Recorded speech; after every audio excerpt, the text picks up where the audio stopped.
Well, good afternoon.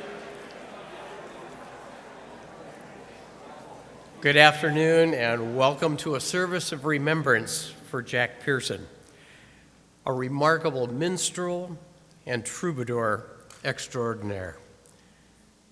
Jack has touched all of our lives in a variety of ways, each of us with unique experiences with this man.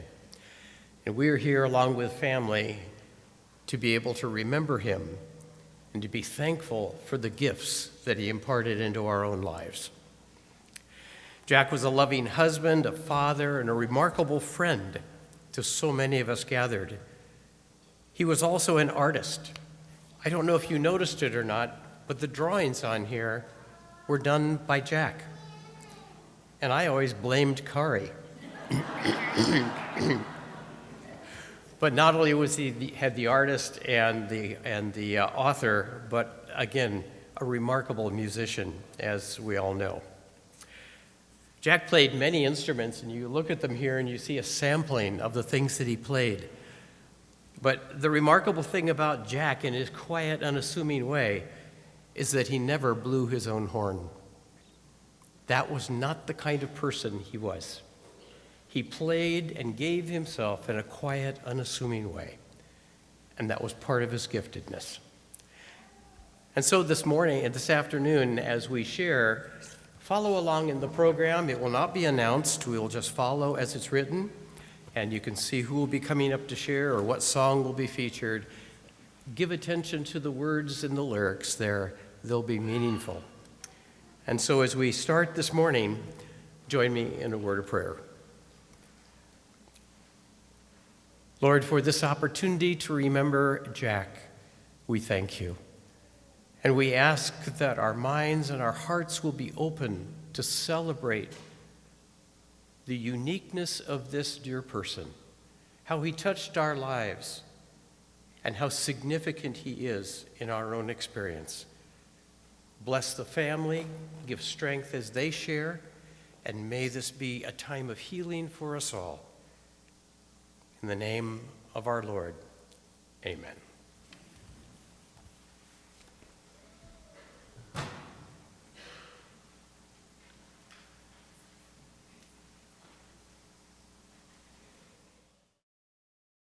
Hi, I'm Jack Pearson, Mr. Songstrom and Storyman. Welcome to a place where we celebrate imagination, where it's okay to see in your own special way, even if it's different from others around you. Welcome to a land where purple tree trunks grow. We've been waiting for you. Come in. Come in. Here's to all of you weirdos, I understand, born dancing to the music of a different band. The road has been lonely, I know that it's true. I am a weirdo too. It goes way back to grade school, to your earliest times, when you were strictly instructed to color within the lines. And at art class they told you while making the rounds, your purple tree trunks were very interesting. But everyone knows that tree trunks are brown. Here's to all purple tree trunks, oh long may they grow.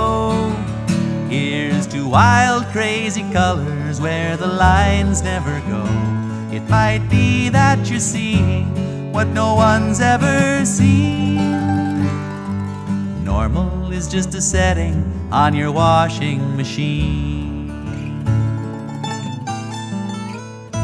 Here's to all of you weirdos, you know who you are, like alien beings from some faraway star. You think none understands, but I've a hunch that I do. I'll bet I'm even weirder than you. You were raised to be normal, but never felt it inside. So like the rest of us weirdos, you learned how to hide. But come out long enough now to hear what I say. Being weird has its own problems, oh yes, but in the meantime you're really okay. Here's to all purple tree trunks, oh long may they grow.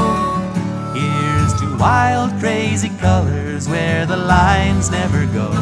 It might be that you're seeing what no one's ever seen, 'cause normal is just a setting on your washing machine.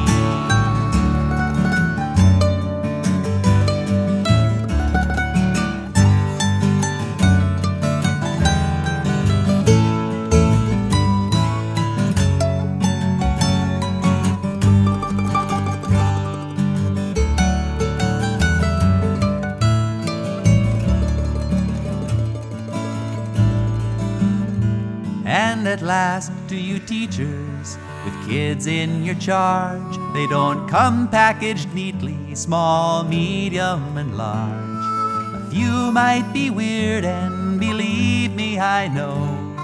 I was one not so long ago.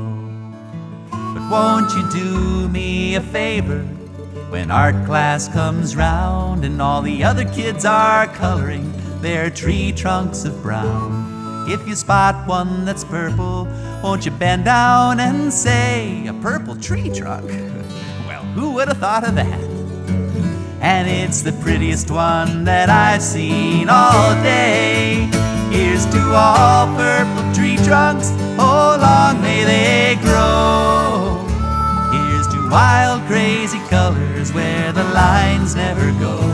It might be that you're seeing what no one's ever seen, because normal is just a setting on your washing machine. And here's to all you dear others, not especially weird. Please don't measure the world by the length of your beard, 'cause normal's not really all that it might seem. Normal is just a setting on your washing machine.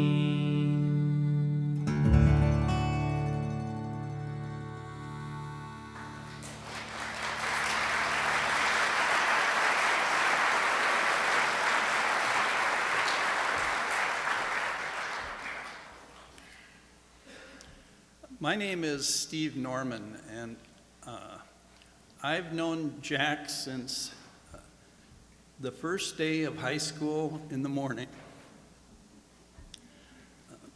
I'm here to celebrate the blessing that God gave me by allowing me to know Jack. When I entered the school, I was walking with a friend of mine, and his name was Paul Overgaard. And I had determined that I wanted not to fit in. And I wanted to meet other people that were like that. And while walking with Paul Overgaard and looking ahead, I saw Jack walking from behind, and he was carrying a guitar. He had long hair to his shoulders, which I had wanted in junior high but was not allowed. I did have long hair but not shoulder length, and that was where I wanted to be. And he was wearing blue jeans with red fringe sewn into the seams, and the red fringe was falling off. And I said to Paul, I've got to meet that guy. And Paul said to me, I know him, that's Jack Pearson, I'll introduce you. And so I met Jack, and I found out right away that we had a lot in common. We both liked science, and we liked philosophy, we liked theology, we liked Winnie the Pooh, and how all of those things integrated with each other. And we got into some pretty deep conversation. Nancy refreshed my memory earlier today, and he had told her that he thought I was very odd when he met me, and that I followed him home, which now that's not what I thought I was doing. We were in a deep conversation, and though his house was in the opposite direction from school as mine, I'm a very verbose person. We did not finish the conversation until we got to his house, and walking a few extra miles at that time was nothing to me. Now, as we got to know each other, we and a number of our friends joined a men's chorus that met at 6 in the morning. And we formed a band called the International Zinc King Washboard Banjarine Band and Company. Now, there actually was a washboard called the International Zinc King Washboard, and Jack had made a banjo out of a tambourine. And so we kind of had like this subgroup within the group. And on our most memorable gig, we were playing at the Old Soldiers' Home out by the Minnehaha Falls. And Mark Silverberg, who had a passion for show tunes, and our director, had led us to, one of our numbers was "There Is Nothing Like a Dame" from South Pacific, which it's too bad there's not a recording of Jack singing that. And during that performance, Mark Silverberg was standing on the top tier in the center, and we were all singing, Jack was strumming, and the old soldiers were mesmerized.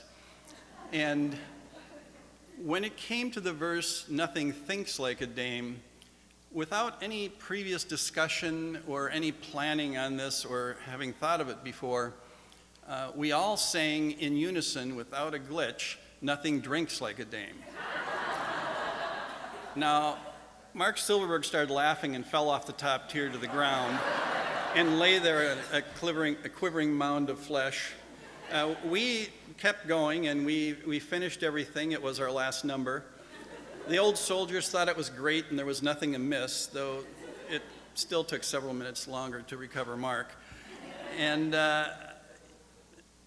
that's an example of the type of fortuitousness that's followed me in my life with Jack. When things go wrong, they only get better. Now, we went on from there, a group of us, to form an organization called SNAPO. When Jack and I and several were having a conversation about what was lacking in school, and we decided what was lacking was suspenders or braces. Now, suspenders have elastic in them. Braces, and they clip on. Braces button on, and that was an important difference to us, and Jack and I particularly leaned towards braces, but we embraced suspenders. And SNAPO stood for Silverberg, Norman, Anderson, Pearson, and Overgaard, and we had strong support from Teresa Asperg and Wendy Wheeler, and later Mark Grimm and Dale Musful. And we decided that we wanted to cause suspenders to be a trend within the school, but didn't want to tell everybody that. So we started wearing them, and they were difficult to get a hold of. Jack got his from his grandfather, I got mine from the Goodwill, and Dayton's didn't have them even. You could only get them from tuxedo shops, and they were only black and white, and those were unacceptable. And but just by us wearing it, before too long, other people were wearing them, which reveals something about trends. And we got great satisfaction out of that. Now, I'm giving you a few anecdotes, but through all this time, Jack and I wrote poetry, enjoyed that immensely, and we'd spend a lot of time down by Lake Nokomis, laying on our back, looking up at the clouds, discussing the clouds both scientifically and poetically. And when it turned out later, and we do that with Dale Musful, Jack and I took a class in poetry that was held in a building down by the Institute of Arts. And we'd always arrive about a half hour early. We'd lay on the lawn in front of the building, look up through the towering elm trees, and watch the clouds. And one day when we were doing this, we saw a line of 6 spider monkeys swinging through the trees. And they went along and went into the upstairs window, 3rd floor, of the building next to us. And Jack and I, without discussion, leapt up, went in the front door, went up to the 3rd floor, knocked on the door, and a hippie answered the door. And we said, a bunch of monkeys just went in your window. And we said this sort of as a warning of maybe pending doom. And he said, yeah, come on in. And we came in, and there were 6 cages with 6 monkeys in them. And he referred to them as his roommates, which has some truth to it if you've been to college. And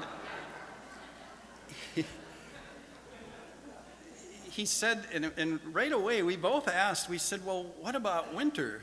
And he says, well, they still go out. They would actually let themselves out of their cages, let themselves out the window, go out and swing through the trees and come back. He said they just don't stay out as long in the winter, sort of like me.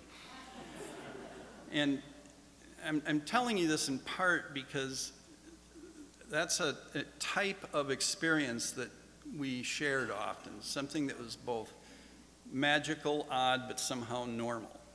I mean, you know, and I think everybody has experiences like that. Now, when we were still young, I asked Jack what he hoped to become. And with all seriousness, he replied he wanted to be an old man. He saw that as something to achieve. And shortly before his departure, he told Dale and I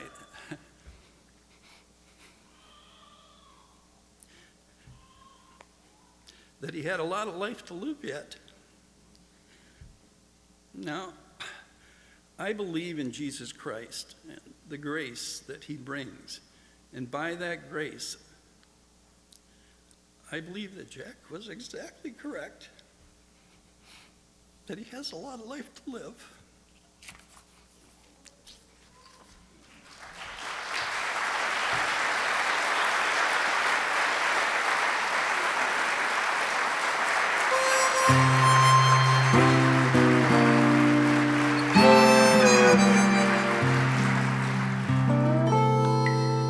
Roll along, hop along, sitting tall in the saddle, oh, you can't go wrong. Like a lonesome tumbleweed, you know you blow out of my old TV.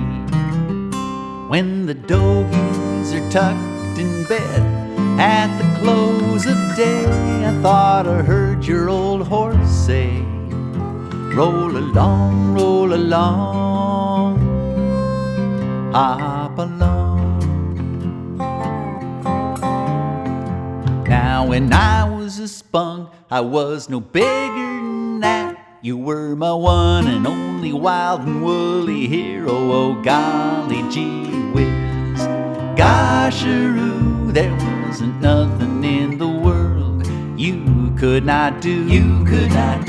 No, not a bad guy tough enough to put you down. Not a dance girl sly enough to run you round. Not a rattlesnake quick enough to take you down. Oh no,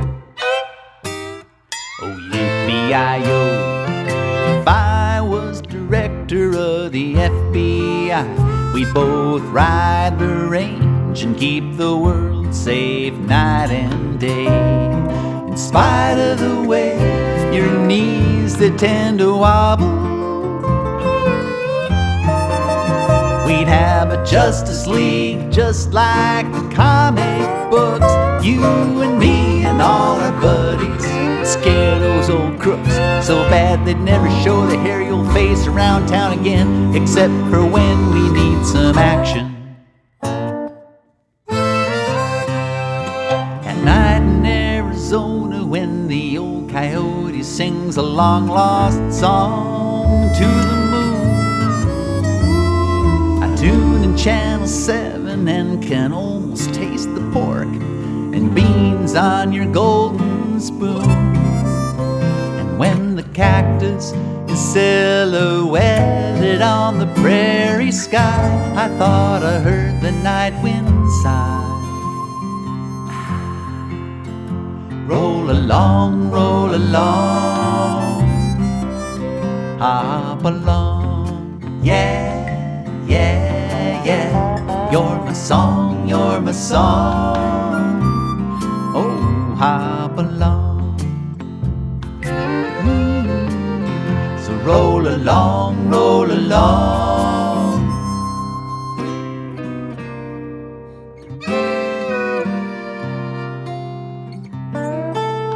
Oh, hop along.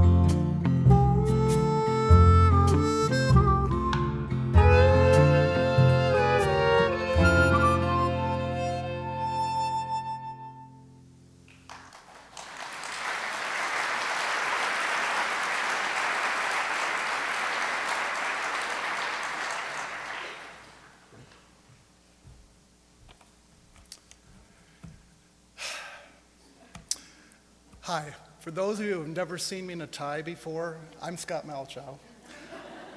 It's so nice to meet you, Nancy Pearson. I was a friend of Jack's for 40 years, and I worked on many of his recordings over those years. Jack was a brother to me. I love Jack Pearson. How do you begin to talk about Jack? If you had to explain Jack to a stranger, they may not understand. I'm so grateful to be here in a group of friends and family where I can say things about Jack and you all nod because you know. And that makes me feel good inside. I never quite knew what to expect from Jack when we were recording. What guitar? 12-string? 6-string? Gut string? Which banjo? Long neck, short neck, banjo uke, his 1800s Martin high string, the harp guitar, maybe his dad's 1920 mandola. How in the Sam Hill do you record a nose flute? Or a jaw harp? I had to learn. He'd bring all that stuff in. How do you fit a sewing machine into a song mix? If anyone's interested, I'm glad to share the techniques that Jack and I developed for miking a stereo image recording of an amplified toy box lid. Just talk to me later. I don't want to get into it now, but I'd be glad to share with you. One time when I was working on a project with Jack, I told him, I said, Jack, I'm kind of scared. I'm looking over songs and themes that we've got here, and we've got tunes about the internet, small town cafes, shoes and Velcro, God, kissing, senior memory moments, self-esteem, interplanetary travel, and math. And Jack looked at me and said, so what are you scared of? And I looked at him and I said, at first I was scared of the wild diversity of themes. But Jack, I'm really scared because this is starting to make sense to me. Right? Wasn't Jack that way? I can't fully explain our work-friendship balance. Those parts of our relationship complemented each other. Our friendship gave our work energy, and our work gave our friendship energy. One of our favorite critiques of each other in the studio was, I really like what you're trying to do, Jack.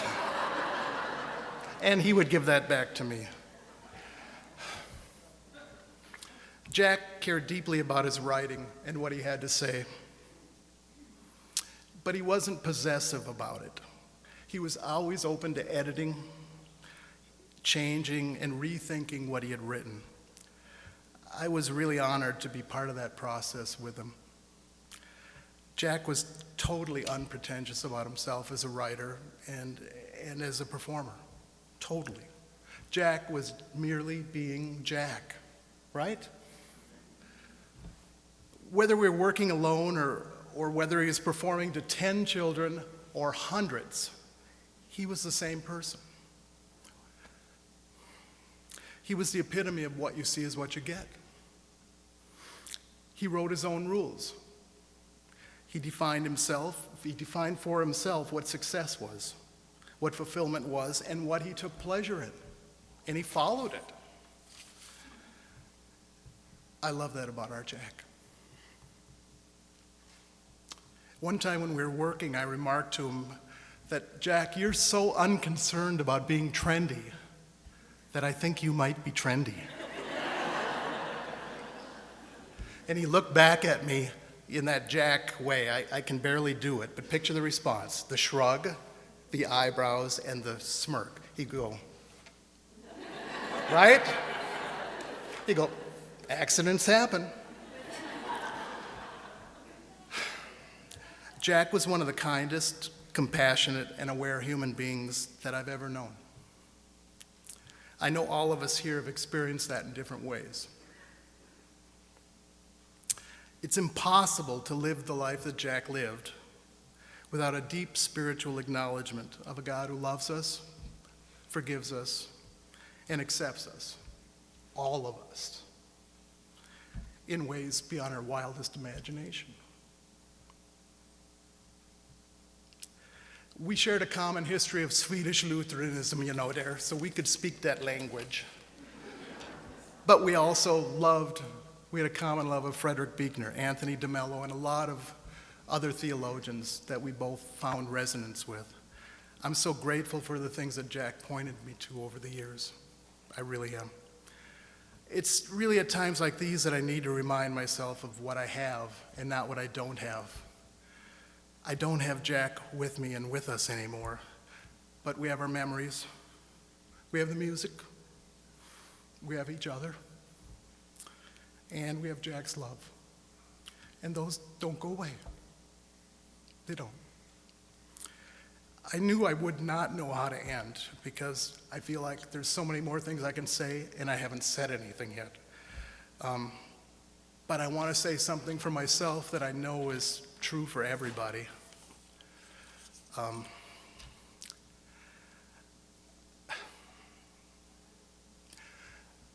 My life would not be the same if I didn't know and love Jack Pearson.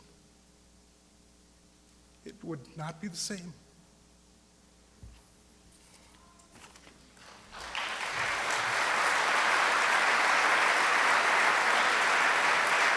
Well, what is the number, the very biggest number, the one that puts the others to shame? Let me tell you now, it isn't 100, 1,000, or 1,000,000, but a Googolplex is its name.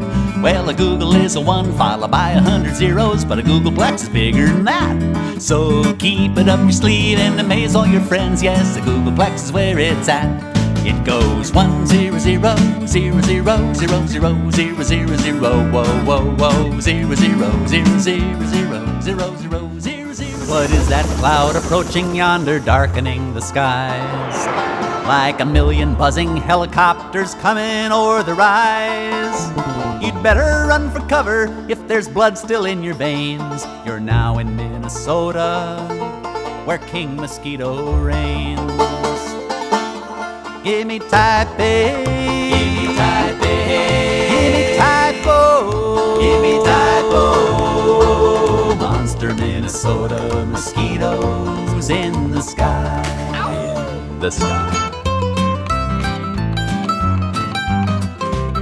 Now just imagine all the cool stuff a kid can buy with the money when a tooth is gone. I think I'll buy me a roller coaster and have Dad set it up on the lawn. And if I lost another, I could sweet talk my mother into buying me a spaceship too. Oh, you really must agree, it's amazing to see what a little white tooth can do. Do-do-do, tooth fairy, can you hear me? We've got a date tonight. I'm telling you the truth, we've got a loose tooth, the first one on the right.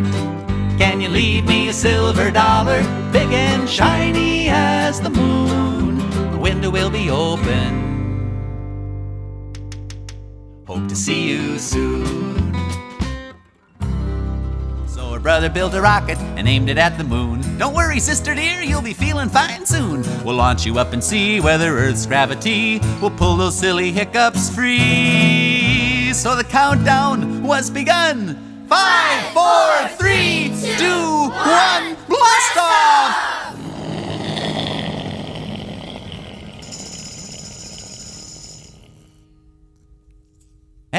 know what happened then? She went to Chicago. She still had the hiccups, hiccup. She still had the hiccups, hiccup. She still had the hiccups, hiccup. And she'll hiccup the day away. Oh yeah.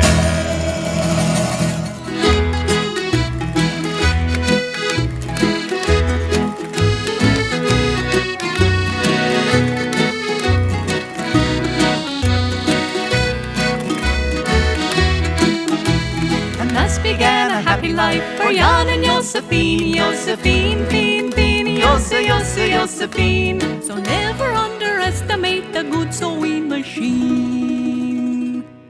Sewing machine, sheen, sheen, mama, mama, mama, machine.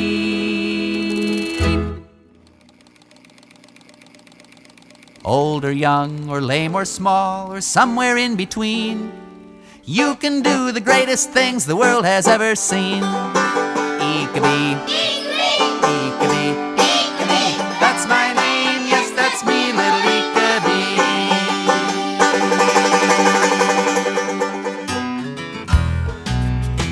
All right, get ready now, here we go. When my parents were kids back in Stone Age days, their shoes couldn't make any sound. They had to keep quiet so they wouldn't get eaten by the dinosaurs roaming around. They invented some things, they called them shoestrings, way back there in the year of 1. I guess they were doing about the best they could, but they missed out on all of the fun, 'cause they didn't have Velcro. Velcro, it's the cool thing to use. We'll be dancing in the 21st century with that Velcro on our shoes. You know I'm talking about Velcro. Whoa, whoa, it's the cool thing to use. We'll be dancing in the 21st century with that Velcro on our shoes.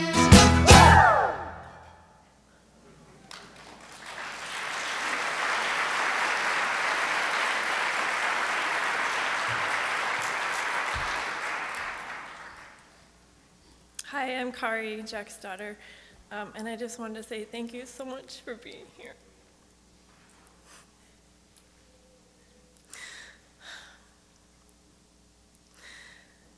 So since I have the opportunity, I thought I would dispel a common misconception about my dad. Many of you know that I'm an artist, but a lot of people don't know that he was an artist as well, a visual artist. But unlike some of us, he didn't have to practice. He just sort of sat down and could draw whatever he wanted to draw, and he had a really vivid imagination. So I wanted to share some of the artwork from his albums that he created that I often get credit for.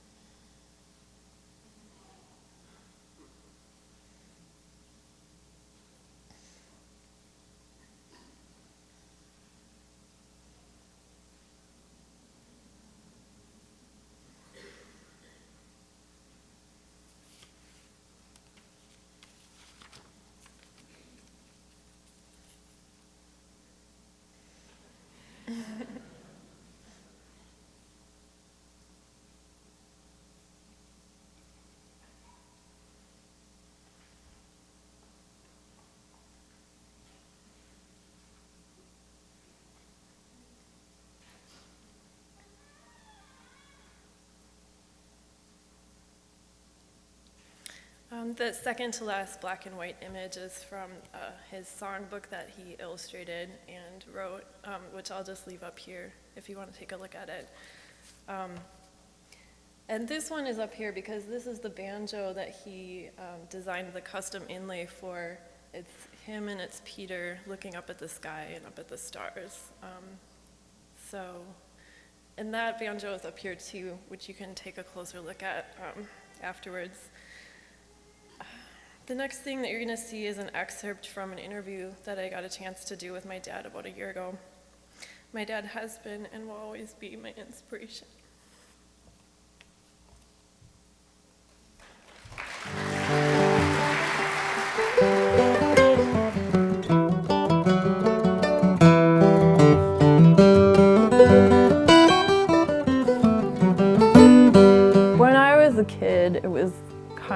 like I had a celebrity dad.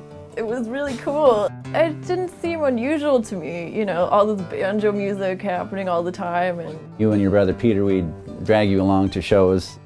are there any songs that we inspired? Tooth Fairy song. Tooth Fairy, can you hear me? We got a date tonight.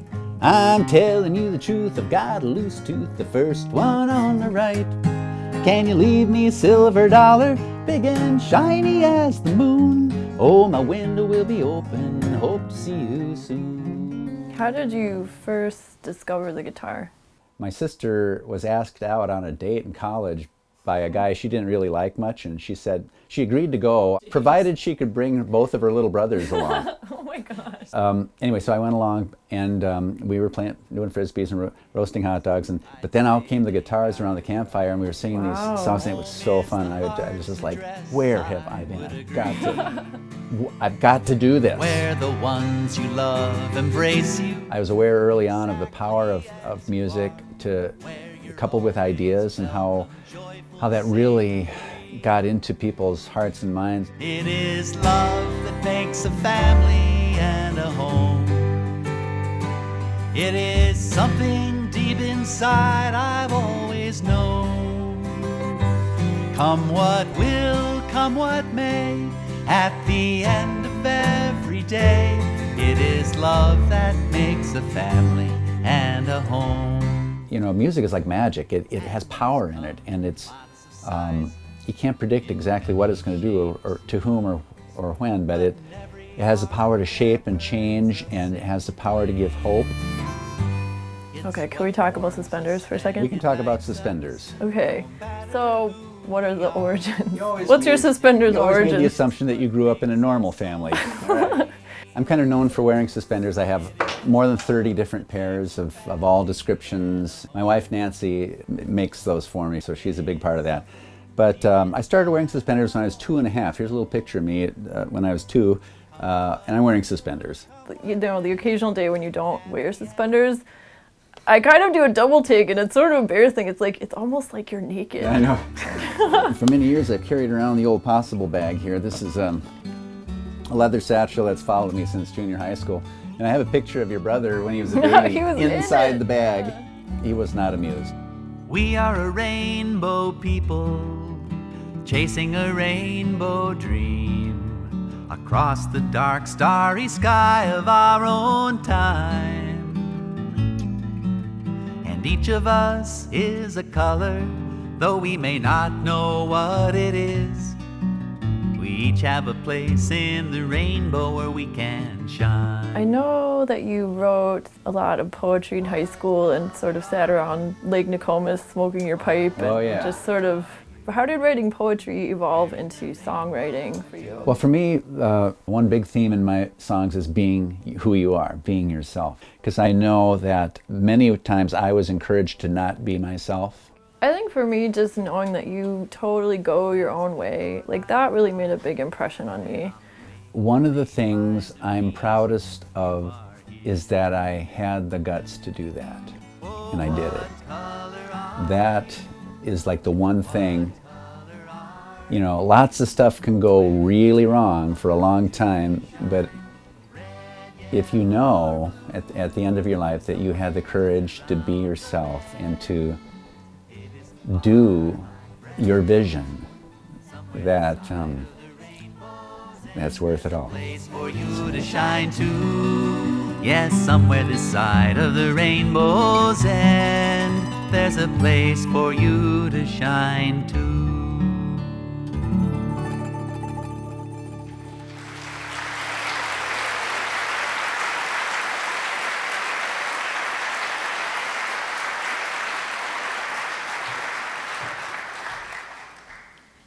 Nancy Pearson here. I am the lesser of the Pearsons from a visible standpoint. I was not the Pearson that was ever up in front. I can hardly believe I'm here, but I'm doing it because Jack would do it for me. So that's why I'm here. And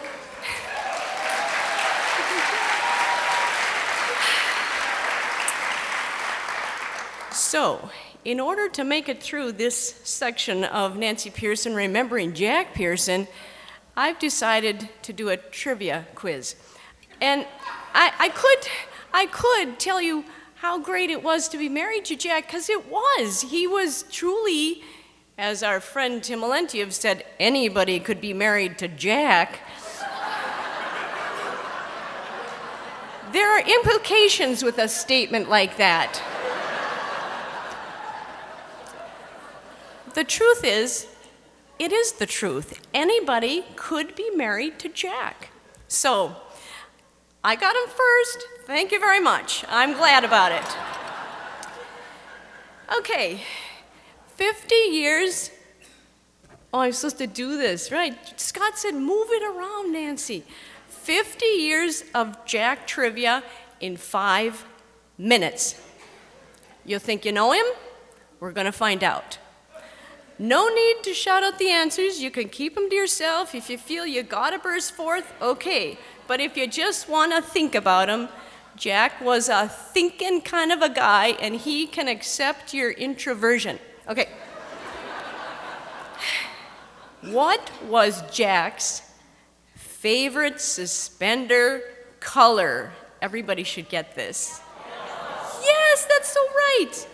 I have one of the 5 pairs that I made right here, and so that's why they're out. Okay, but that was kind of a tip-off.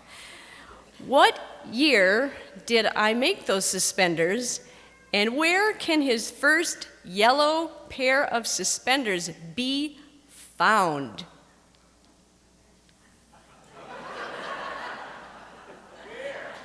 Thank you. I made them in 1995, and we needed a quick pair of suspenders for a photo shoot that we were going to do. We had never paid money for photographs, and it was about time. So I whipped up a pair, and they are in the display case at Mount Herman Conference Center in day camp, where he has signed it and written a note. I can't remember what he wrote, but you know, he had great handwriting, so it was very artfully done. Okay, each pair of suspenders takes about 8 hours to make. In the early days, you could buy, at least in the fabric stores around here, elastic that was colored. Unfortunately, that went out of style, so I had to buy white belt elastic and then cover them with bathing suit fabric. So that's why it took longer. I could whip up the first pair in about 10 minutes. And so I pulled out a couple. You know, he had his day-to-day suspenders. He had his special occasion suspenders. He had his formal dress suspenders. I do think Jack at one time had a tie, but I was not able to find one in the house to bring for show and tell. And his winter suspenders were made out of polar fleece, of course. Okay, on to the next question.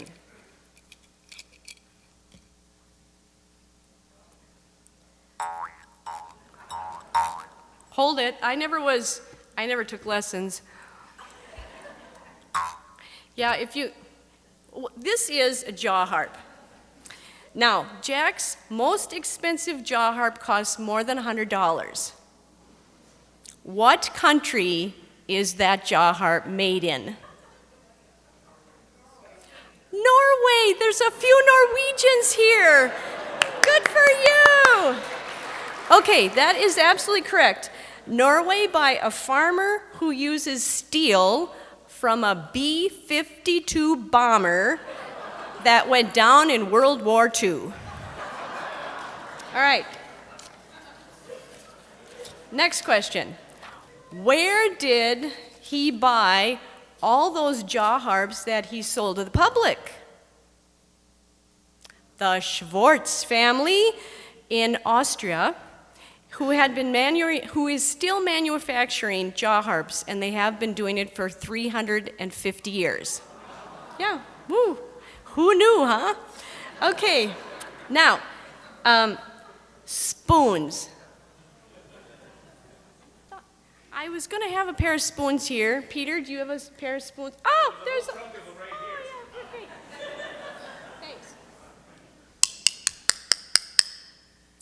in the 1990s, Jack bought a bunch of spoons. How many spoons did he buy is the question, and how much did they cost? 20,000 is the correct answer. For 1 cent each. Jack, imagine him driving from Camp Chaminade in Medley, where they were trying to get rid of those donated spoons. And Jack thought, I know what I can do with spoons. And so he drives up and he said, Nancy, I've got something to show you.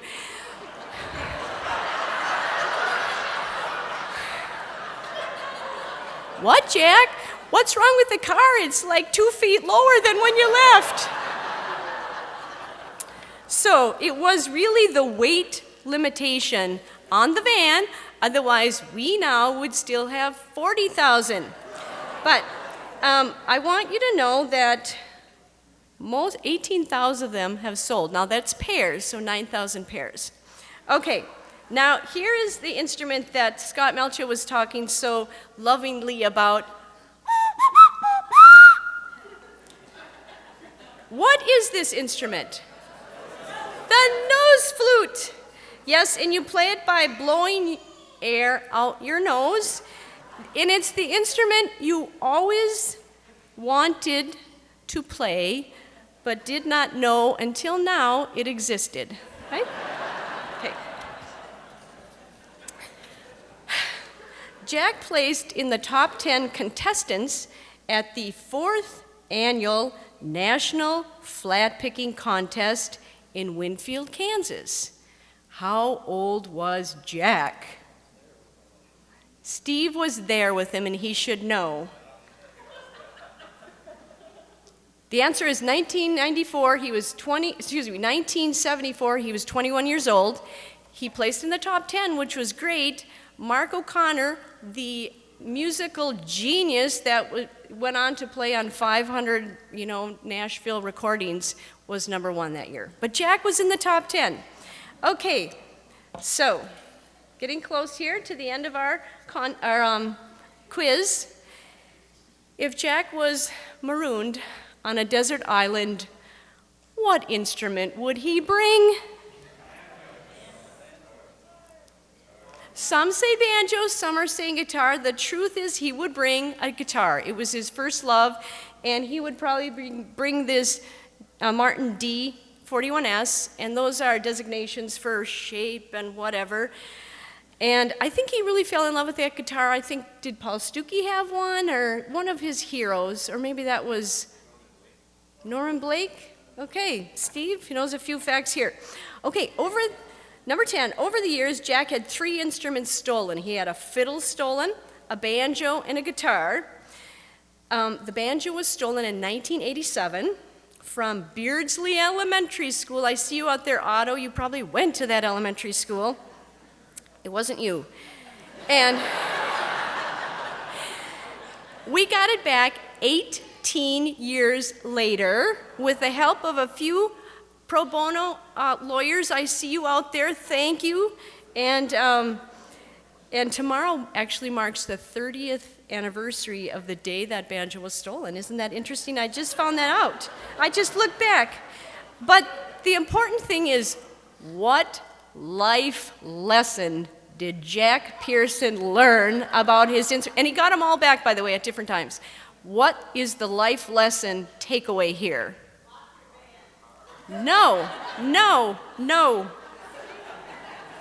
When touring, always sleep with your instruments. It doesn't matter if you don't sleep with your wife, but you sleep with your instruments. Now for the extra value questions. In 1984, Jack formed a band with 4 other musicians, and he called the band Jack Pearson and the Golden Glory Ramblers. Name those band members. You'll never get them. Well, you'll get Jack Pearson. We know he was one of them. The second band member was Fiddlin' Jackie Rosner. The third band member was Dr. Lightning Jackson. The fourth member was Jack Mando Boy Pickens, with a special guest appearance of C. Tomcat Howells on bass. Have you guessed who the musicians were? They were all Jack. Yeah, he was the whole band.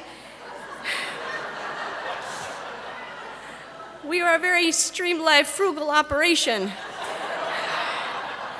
So he played all the instruments, he wrote and sang all of the vocal parts, and Scott Malchow was the bass player. C. Tomcat Howells was the anagram that Jack made up using the letters in Scott's name. All right. So, next question. According to Jack, Martin Luther invented the 5-string banjo, which led directly to the Reformation. What was Luther's first band called? You'll never get this.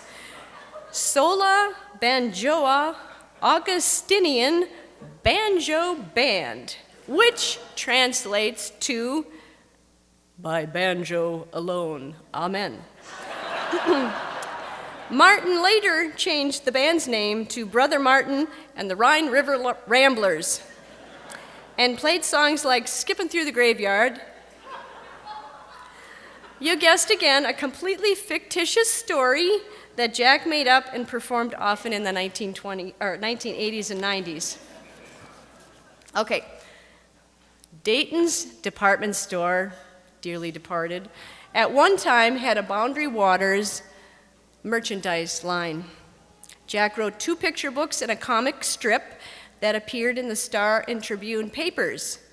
Name the 2 books. Oh my gosh, you all have a copy.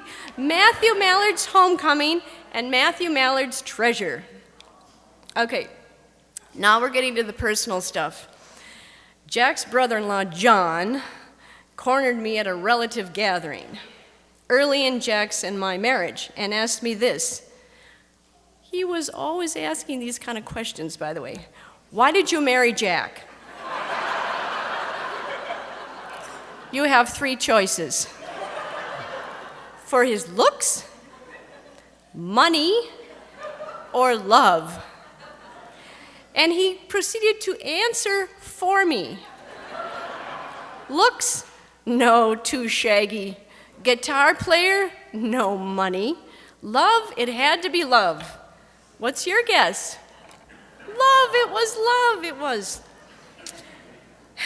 I'm going to end this trivia section with a quote that Jack was fond of remembering.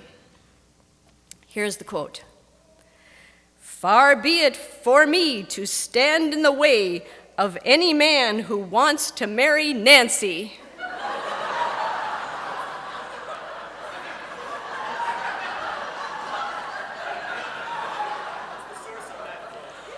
Who is the source of that quote, and when was that statement made? That's the question here. My sisters know this. This was our dad who said this to Jack when Jack went to my parents' home to declare our intention to get married. All I can say is, thanks, Dad. I think I'm only a chip off of that old block. Okay. This next song that we're going to hear is titled The 50-Year Waltz.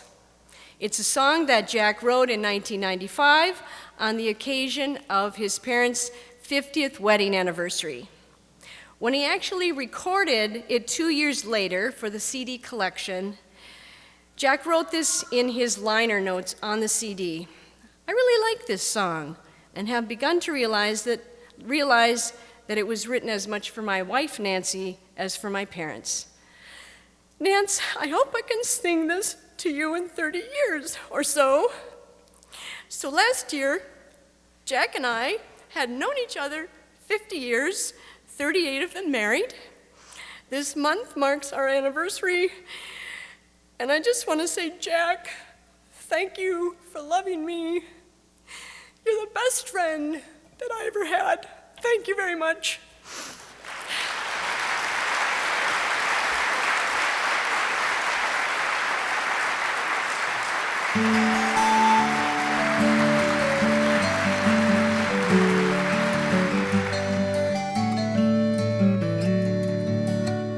It began on that day when you first caught my eye. The music started to play. I took a step, you took one too. Yes, dances always start out that way. And we danced until we were the only ones left. Still the band played for us all alone. It was the 50-year waltz they were playing, but there's no way that we could have known. It's the 50-year waltz we've been dancing, waltzing the entire night through. It's the golden light of a new morning, and here I'm still dancing with you.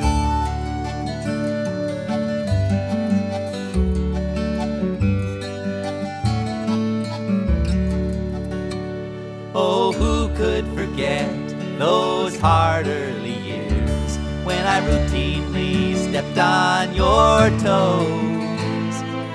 You stepped on mine. We tripped once or twice, but waltzing, well, that's how it goes. And the spins, twists, and turns that lay up ahead, we could never have guessed what they'd be. Then the kids came along as the music led, in the rhythm of a young family. It's the 50-year waltz we've been dancing, waltzing the entire night through. It's the golden light of a new morning. Here I'm still dancing with you.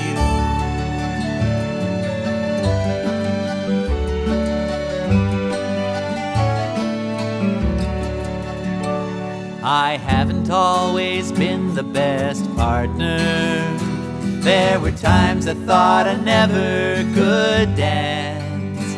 But when you've got two left feet, there's always something that's left. You always left me with that leftover last second chance to pick up where we left off and waltz once again, through the hard times as well as the good.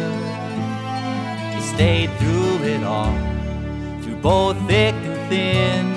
Somehow I always knew that you would. And though my hearing's not all that it once used to be, the music's clearer now than ever before. It's the love song of God we've been dancing to, leading onward to heaven's open door. And it's the 50-year waltz we've been dancing, waltzing the entire night through. It's the golden light of a new morning. Here I'm still dancing with you. May I have the next one too? I wanna keep on dancing, dancing, dancing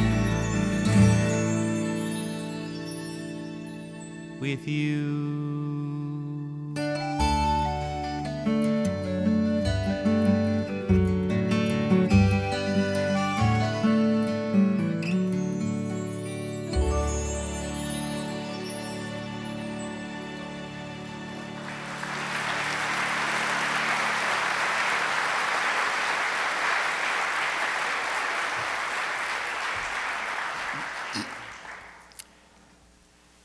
Thank you, Kari.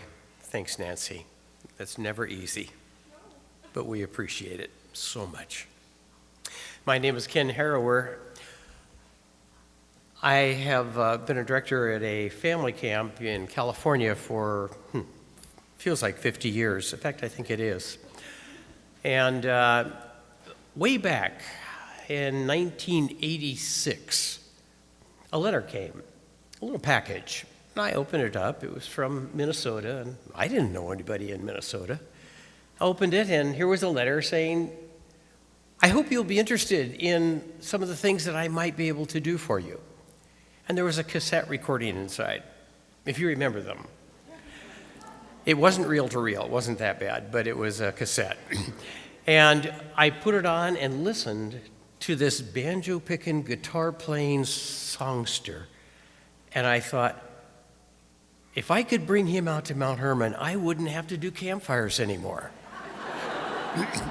And that was almost the impetus. And I thought, I need some help in that area. And so got in touch with Jack. We wrote back and forth. Peter sent me a copy of a letter that Jack wrote back on the week we were putting together for 1987.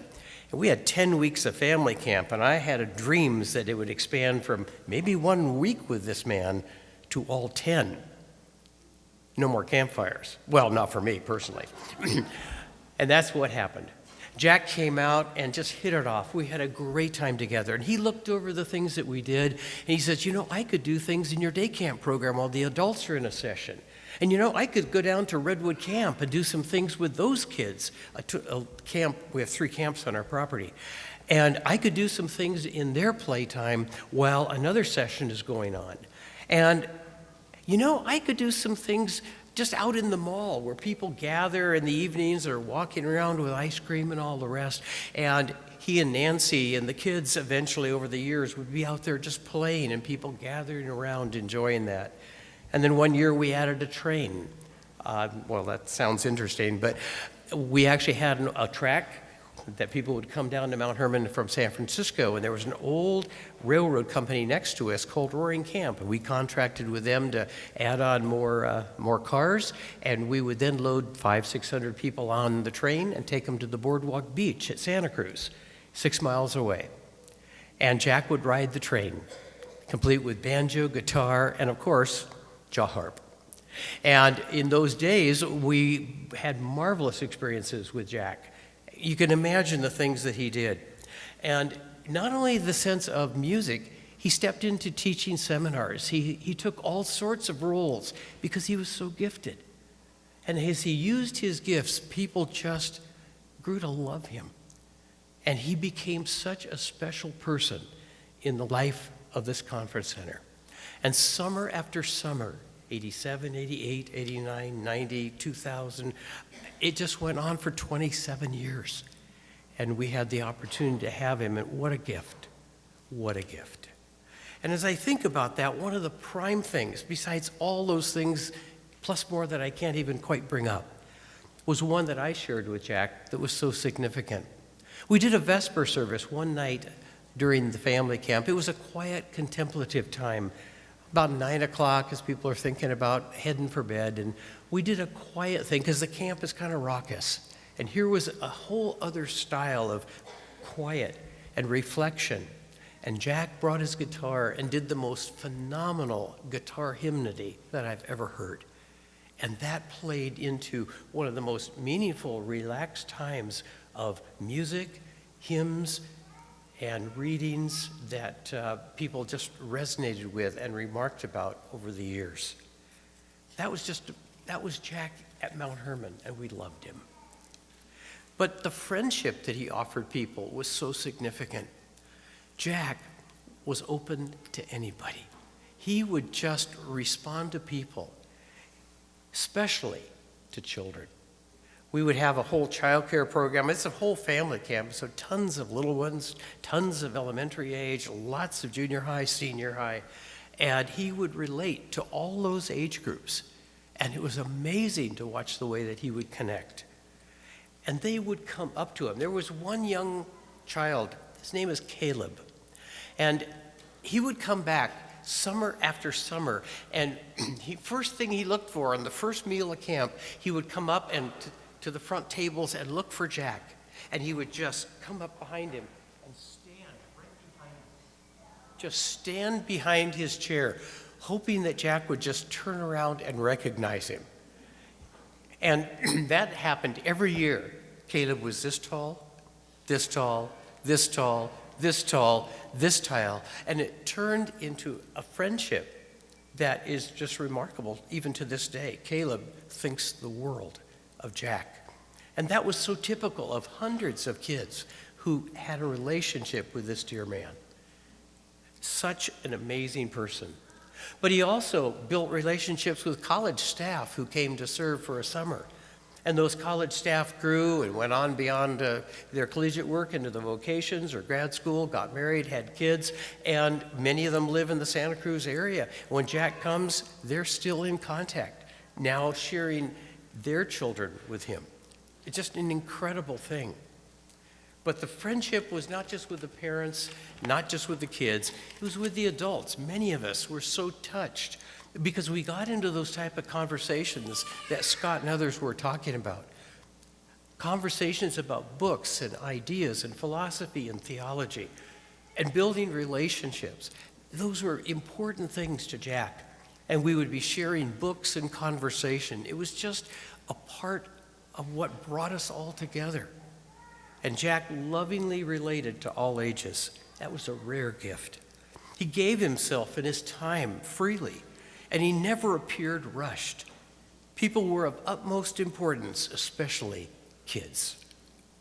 And he would always be sharing his life through books, through music, and those unique, important conversations. There were personal friendships. I looked at the deep friendships. Some folk are here from Santa Barbara because of that friendship, because they wanted to be here to remember this dear man. And as a friend, I was blessed, as others were, by his acceptance, by his openness, his humility, and his personal concern. You would share something with Jack, and he wouldn't forget it. He'd come back and say, "How's that going? What are you doing about that? How's it going? Tell me." So he was always looking for updates.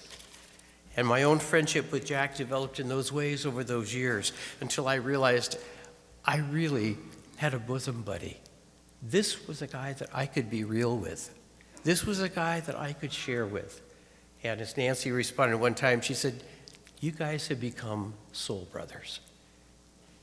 And I looked back at a picture I sent her with the two of us sitting around our table at Mount Hermon over a good glass of Hess wine, and just realizing that's what had happened out of those years, and it was a God-given gift.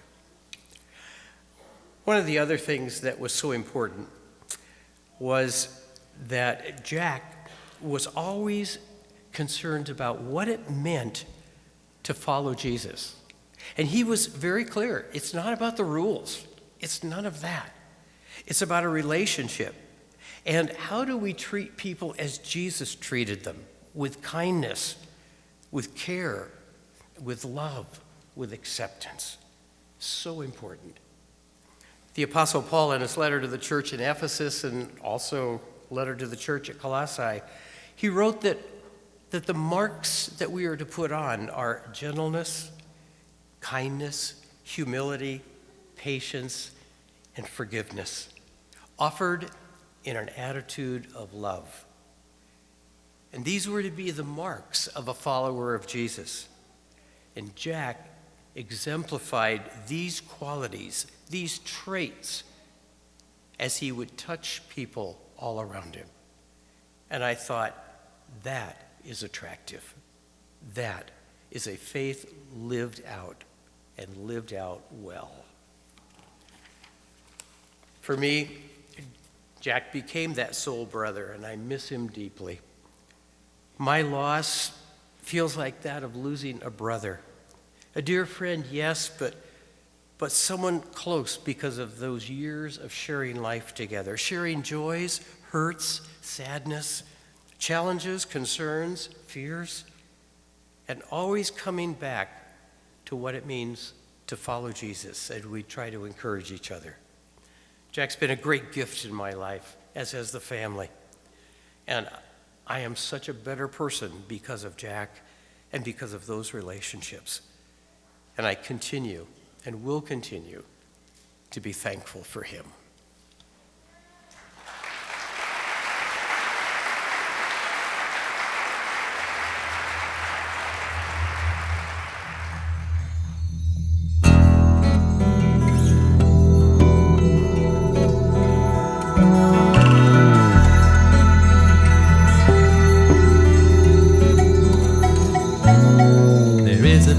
place on the planet where the hand of the Lord is strong, where his breath is in the breeze and the soil, and in the trees he has loved so long. Cradled at the feet of the mountains, moistened by the mists of time, in silence giving birth in the bowels of the earth, keepers of the ancient rhyme. Sequoia, Sempervirens, shadows of the sacred dawn. Sequoia, Sempervirens, living ever on and on.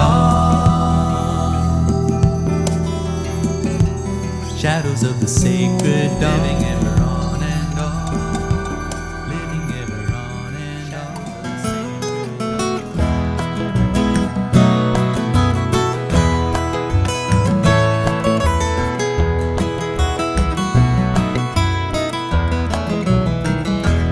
Life is short, way too short for nursing grudges.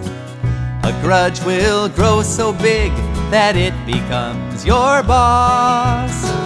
But here's a way to avoid the worst. Just to beat that grudge, grow up first, then build a bridge for love to dance across.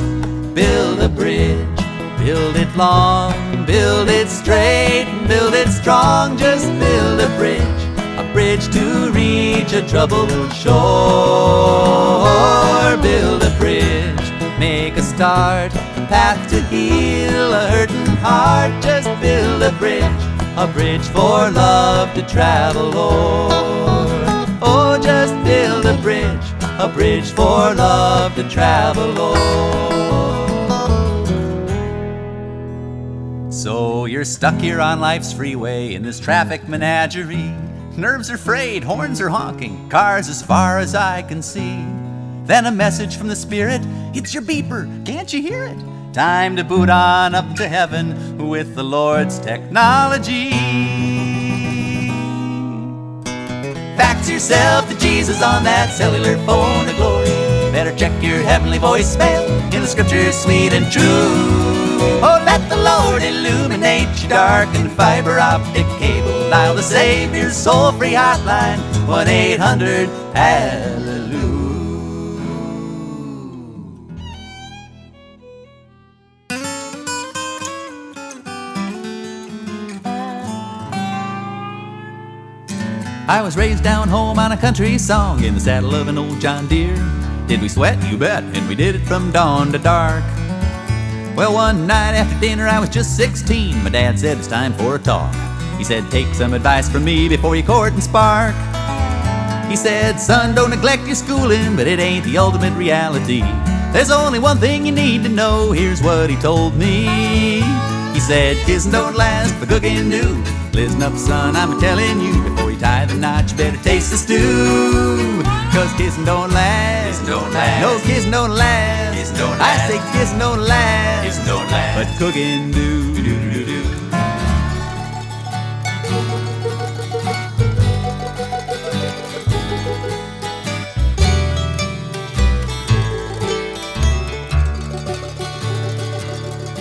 Now those days of wonder ended, though the memories remain. In my mind, that verse of scripture still sings its refrain. But the words have grown in meaning, even as I've grown in years, and I've seen the way we judge fellow Christians by our fears. You see, some say you should be sprinkled, others claim you must immerse, and we split hairs in the corner, citing chapter and verse. But in belief so small and narrow, there's the stubborn sin of pride that grieves the Holy Spirit, whose doors are open wide. For in my Father's house are many mansions, many more than tongue can tell. There beyond the crystal sea, where the truth truth runs ever free are many mansions in which to dwell. Yes, beyond the crystal sea, where the truth runs ever free, are many mansions in which to dwell.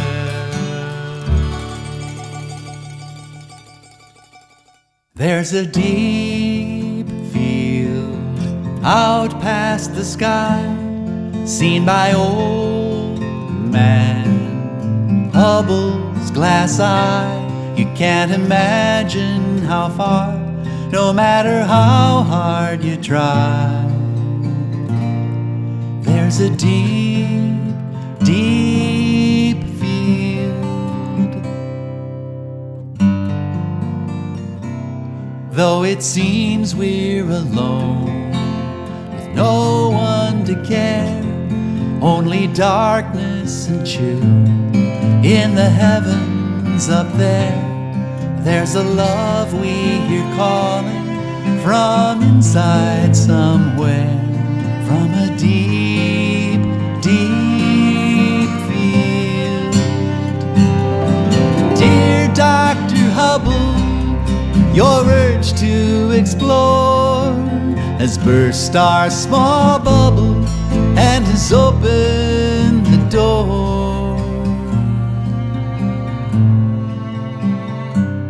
Still our hearts feel the love from a faraway shore, in the deep, deep field, in the deep, deep field.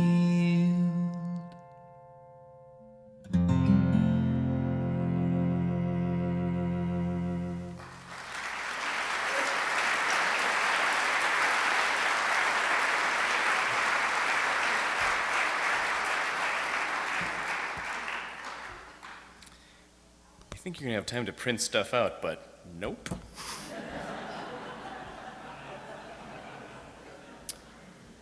I'm Jack's son, Peter, and I want to tell you a story about darkness. 20 years ago, the director of the Hubble Space Telescope decided to point it at a tiny patch of dark, empty space. Imagine looking through a drinking straw 10 feet long. That's how tiny the patch was. Nothing there. Void. And the Hubble telescope stared into the dark for days and days and days, an eternity in the astronomical world. Many scientists thought that this was a ridiculous waste. They predicted that the director would lose his job. Why waste time on the dark? But the Hubble team persisted, and the painstaking image was finally developed. What they found was not darkness. It was this.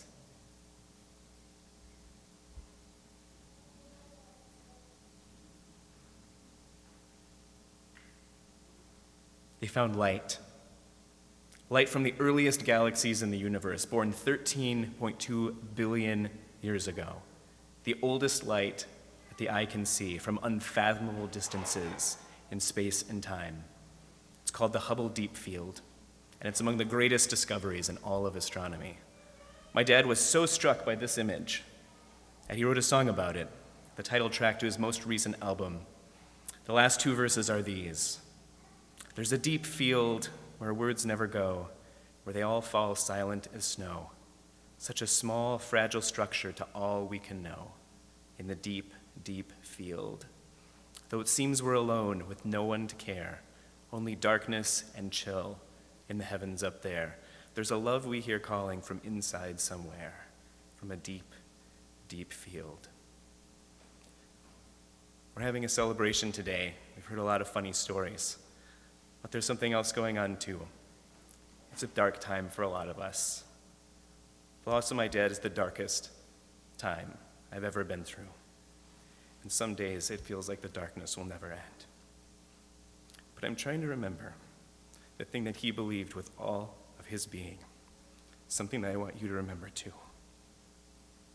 In the midst of the dark, there's also light from places you never even imagined.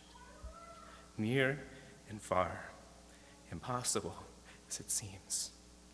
Light fills the universe, and eventually, across oceans of dark, it will reach us too.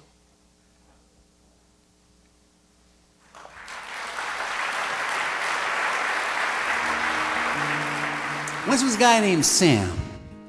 He didn't live too far from you, and everybody in Sam's neighborhood called him Circle Sam.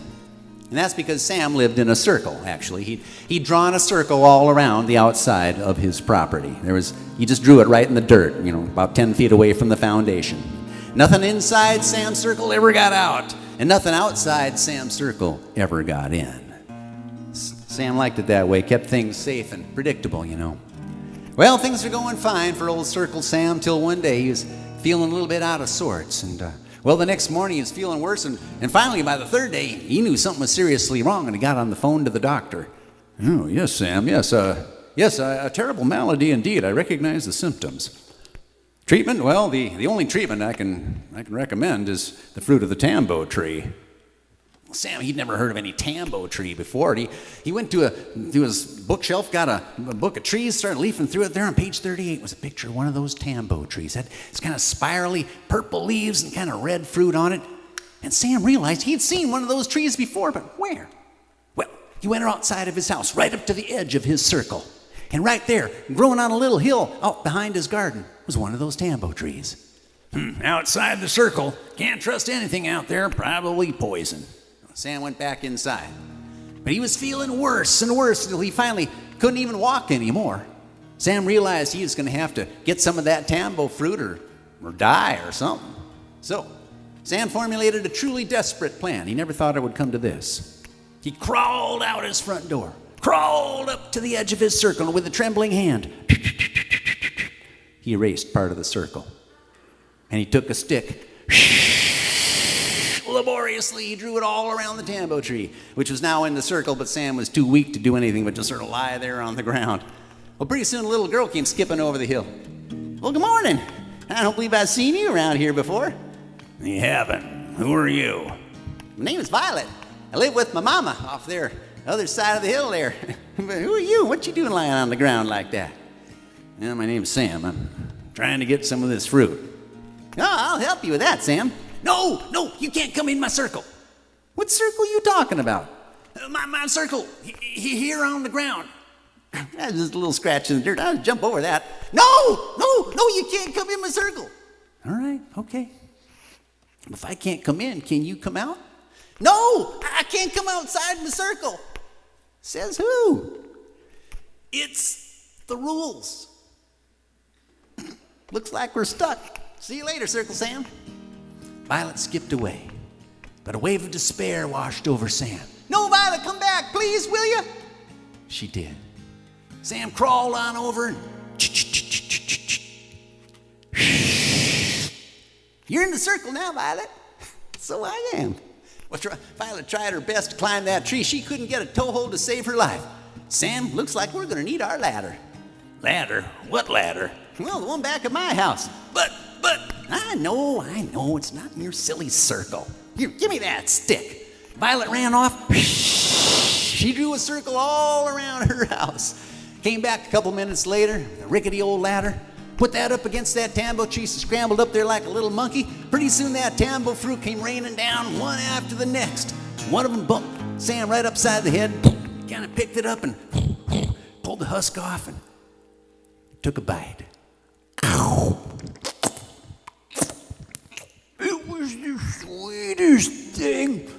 sweetest thing he'd ever tasted. His whole entire life, he ate the whole thing down. He ate another one and another one. Sam started feeling a whole lot better. Almost right away. Well, after a while, he could even stand up again. Sam, looks like your circle ain't too round no more.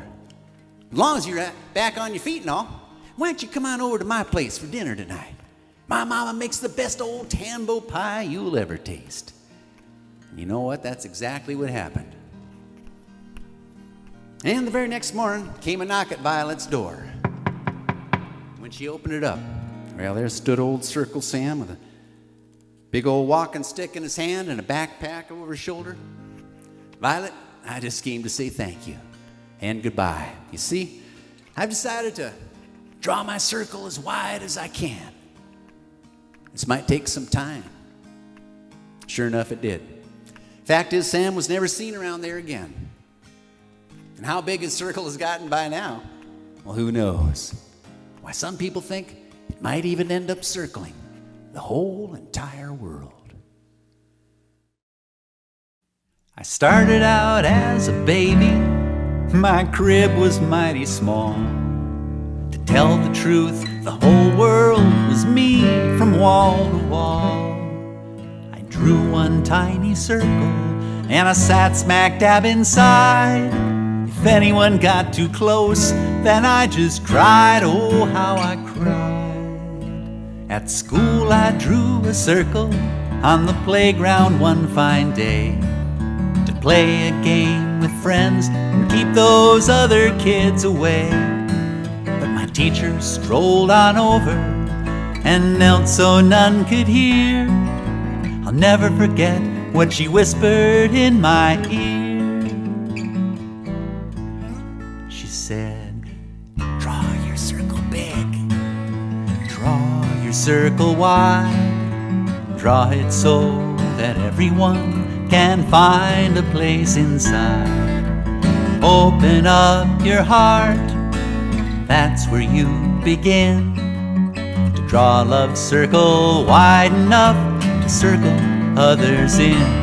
Oh, draw your circle big, draw your circle wide, draw it so that hate and fear can't find a place to hide. Open up your heart, that's where you begin, to draw love's circle wide enough to circle others in. Open up your heart, that's where you begin, to draw love's circle wide enough to circle others in.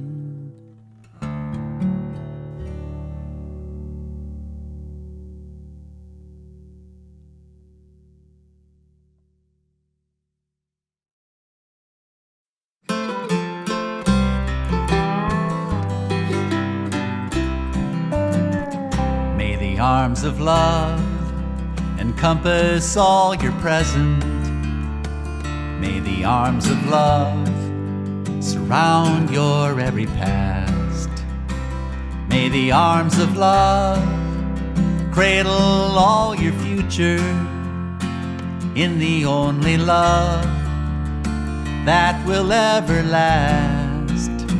And when the bad times blow, when it's stormy weather, when your hope lies scattered where the cold winds roam, may the arms of love gather you together round a crackling fire in a place called home. May the arms of love, though the mountains crumble, ever wrap you round closer than a glove. And if it should be that you trip or stumble, may you always fall in the arms of love.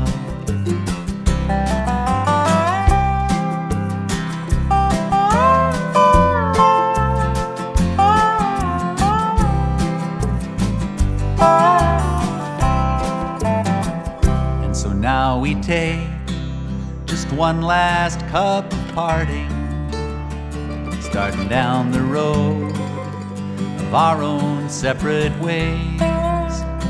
The everlasting arms under and beside you, there to guide you on, to comfort and amaze. So until once more we weave our stories, though I can't say where, and I don't know when, may the arms of love bear to mind the glories of the time we share till we meet again. May the arms of love, though the mountains crumble, ever wrap you round closer than a glove. And if it should be that you trip or stumble, may you always fall in the arms of love. Oh, may the arms of love, though the mountains crumble, ever wrap you round closer than a glove. And if it should be that you trip or stumble, may you always fall in the arms of love. May you always fall in the arms of love.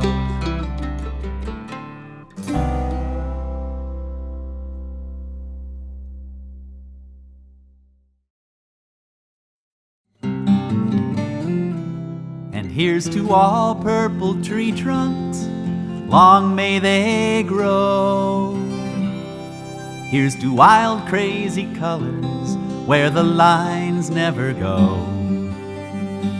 It might be that you're seeing what no one's ever seen. Normal is just a setting on your washing machine.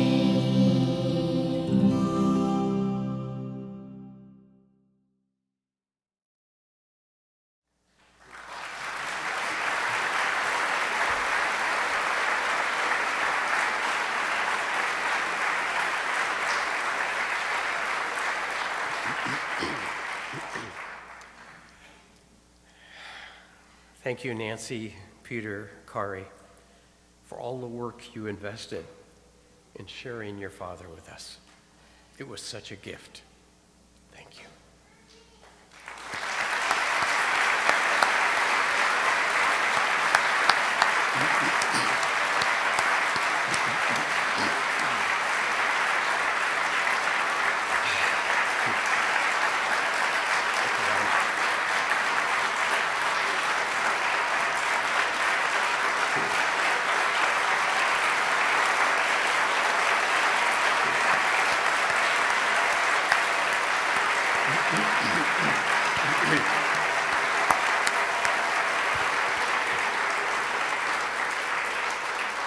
It's fine to just remain standing. There will be refreshments and tables at the back, and you're welcome to stay within this building, or there are tables outside you can go out and sit at, and it just gives an opportunity for a little more connection. And we're grateful that you have joined with us for this day. The family expresses that appreciation, and I realize that you have just expressed tremendous appreciation for this dear family. Keep them in your thoughts and in your prayers as you go. It's still a rough road. And hear these words from a Celtic blessing. Maybe this will help a bit with our own grief. Do not hurry as you walk with grief. It does not help the journey. Walk slowly, pausing often.